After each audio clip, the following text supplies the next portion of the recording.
Bonjour à tous, nous commençons ce nouveau chapitre sur le système circulatoire. Nous allons nous intéresser dans un premier temps évidemment au sang et nous allons enchaîner dans les cours qui suivront avec le système circulatoire à proprement parler, le réseau artériel et veineux ainsi que le cœur, et nous verrons même le système respiratoire. Mais dans un premier temps donc, allons voir un petit peu ce que l'on retrouve dans le sang.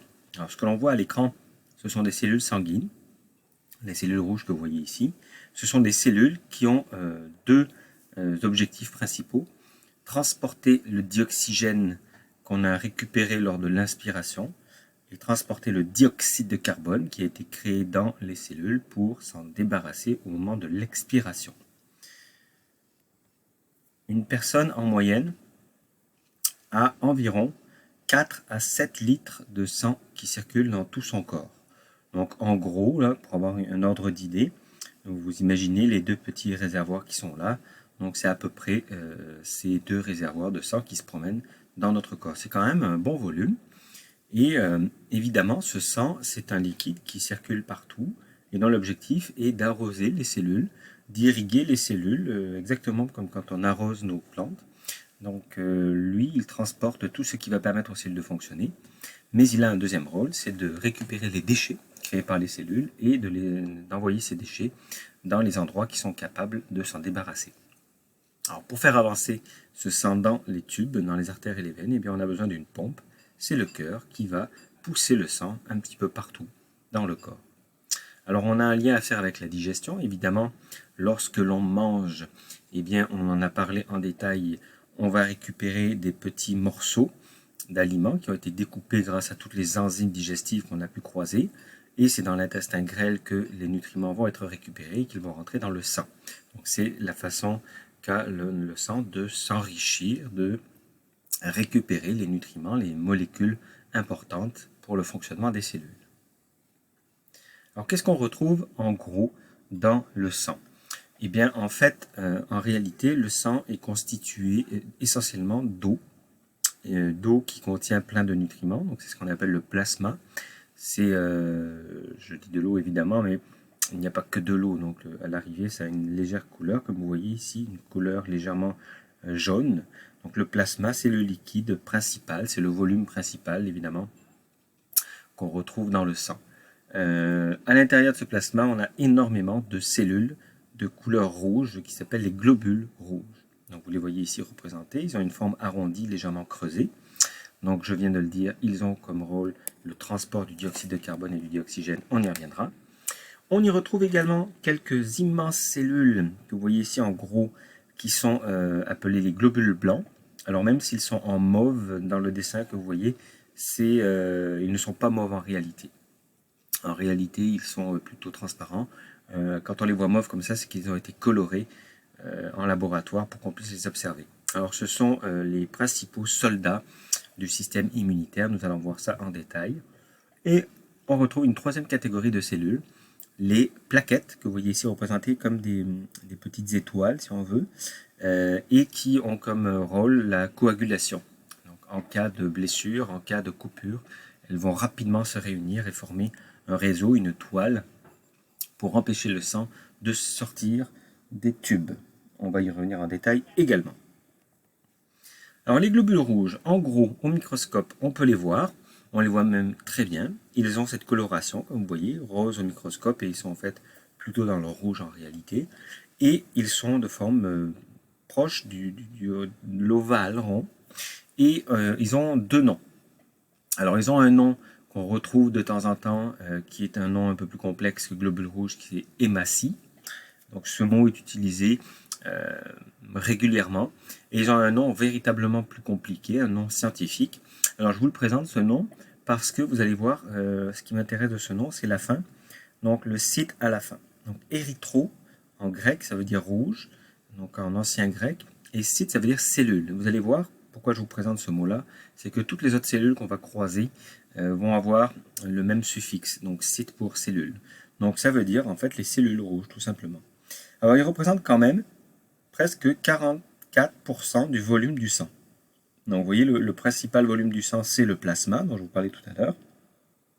Et les globules rouges, eh bien, ils ont quasiment la moitié du volume dans le sang. Alors, ils sont mélangés, évidemment, donc on n'a pas cette séparation normalement, là, c'est pour représenter les volumes.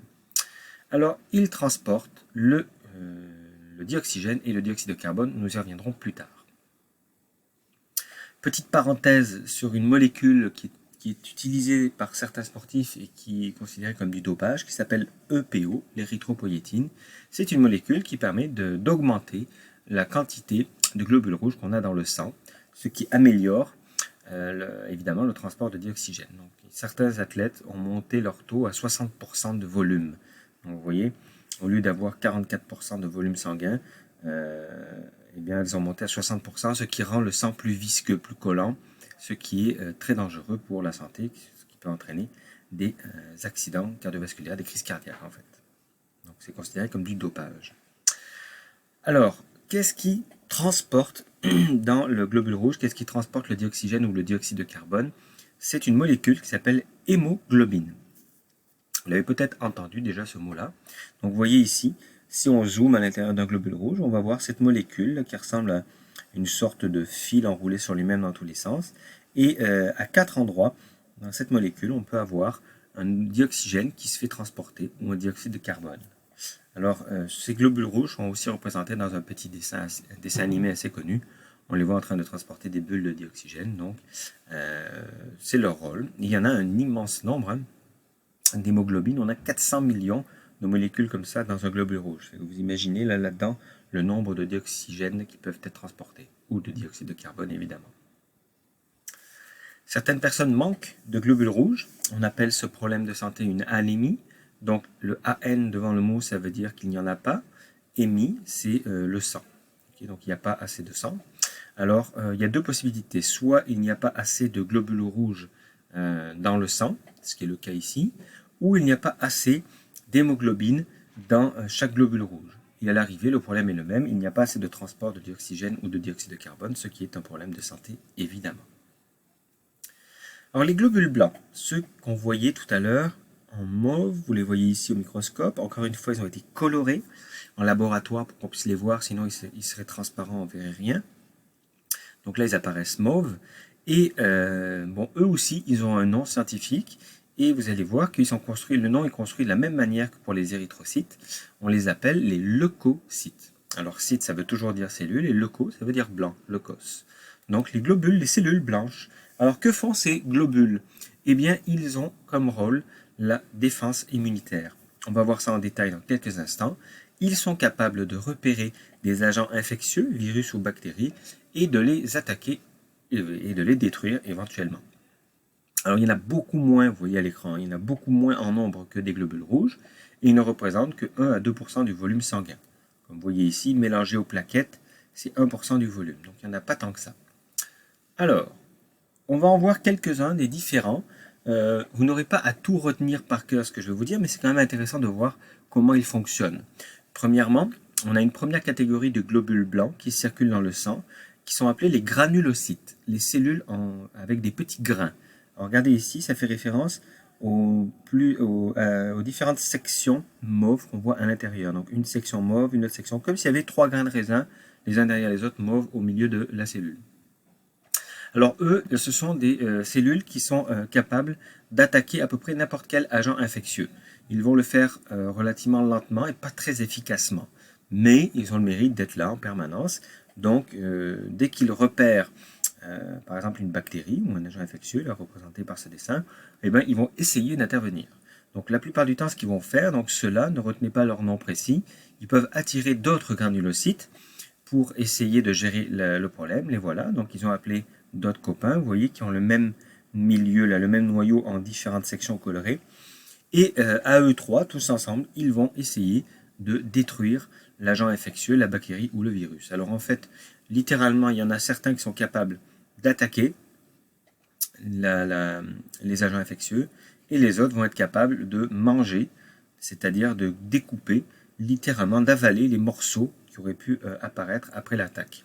Donc en gros, ces granulocytes sont toujours présents. Ils ne sont pas très efficaces, ils attaquent un peu n'importe quel type d'agent infectieux. Ils sont toujours présents, mais ils sont rapidement débordés. Donc on va souvent avoir besoin d'agents beaucoup plus efficaces. Alors on les appelle les lymphocytes, les cellules de la lymphe. Alors ces lymphocytes, comme leur nom l'indique, ils circulent habituellement dans la lymphe. Ils peuvent être appelés en cas de problème majeur. Donc quand les granulocytes ne sont plus capables de gérer la situation, eh bien on espère avoir des lymphocytes. Alors les lymphocytes, qu'est-ce qu'ils ont de particulier? Ils sont spécifiques. C'est-à-dire, regardez, il y a un petit dessin en gris ici, c'est que eux, ils sont spécialisés dans l'attaque d'un type d'agent infectieux. Donc, ils ne pourront pas attaquer n'importe quel bactérie ou virus, mais si jamais ce virus ou cette bactérie-là, celui pour lequel ils ont été créés, est présent, mais ils savent exactement comment l'attaquer et comment le détruire. Alors, ce sont eux qu'on va essayer de créer lors de la vaccination, évidemment. Dans la vaccination, on essaie de créer des anticorps également, on y reviendra. Mais eux, là, ce sont, si vous voulez, des globules blancs qui ont la mémoire d'un agent précis. Alors, si cet agent précis arrive dans le corps, eh bien, il y a dans les lymphocytes ce qu'on appelle les lymphocytes B, qui vont être capables de marquer les agents infectieux, donc de leur mettre, si vous voulez, de la colle dessus, donc une substance pour qu'ils soient attirés, pour qu'ils attirent et pour qu'ils soient attaqués par les autres à côté, les lymphocytes T, qu'on va appeler les lymphocytes tueurs. Alors, vous verrez plus tard pourquoi c'est un T, mais on va y aller avec tueur pour l'instant, et qui vont être capables de faire exploser ces agents infectieux. On a une troisième catégorie de globules blancs qui s'appelle les monocytes, donc cellules uniques. Donc en fait c'est une cellule qui a vous voyez, une seule section au centre, immense. Ils sont très gros et on les appelle également les macrophages. Ça veut dire qu'ils mangent beaucoup. Phage, manger beaucoup. Alors ils mangent tout simplement tous les débris qu'il peut rester après qu'il y ait eu une attaque d'agents infectieux. Donc les déchets, les morceaux de bactéries, virus, et ce sont les plus grosses cellules retrouvées dans le sang d'ailleurs, et ils vont nettoyer le sang tout simplement de ces déchets. Alors il existe une maladie très grave qui s'appelle le sida, qui a comme effet de faire diminuer le nombre de globules blancs, tout simplement, de créer une immunodéficience, ça veut dire qu'il n'y a plus de système immunitaire, et c'est une maladie extrêmement grave, comme vous le savez, puisque eh bien, à partir du moment où on a développé la maladie du sida, qui est due à la présence d'un virus, le VIH, eh bien, notre corps ne produit plus de globules blancs, donc on ne peut plus se défendre contre les différentes infections.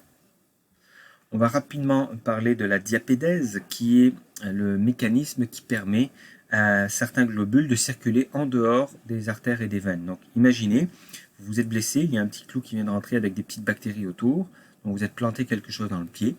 Eh bien, les globules blancs qui circulent, vous reconnaissez là les différents noyaux à l'intérieur de la cellule, les globules blancs peuvent sortir carrément de l'artère ou de la petite artère dans laquelle ils circulaient pour aller sur place attaquer les agents infectieux. On appelle cette capacité à sortir du réseau circulatoire la diapédèse. Et là, vous voyez une vraie photo, donc vous voyez les globules rouges qui circulent, et en mauve, vous voyez les globules blancs qui sont sortis, qui sont en train de se répandre, probablement quelque part où il y a une infection. Et on finit par nommer le mécanisme de digestion, le fait que l'on mange.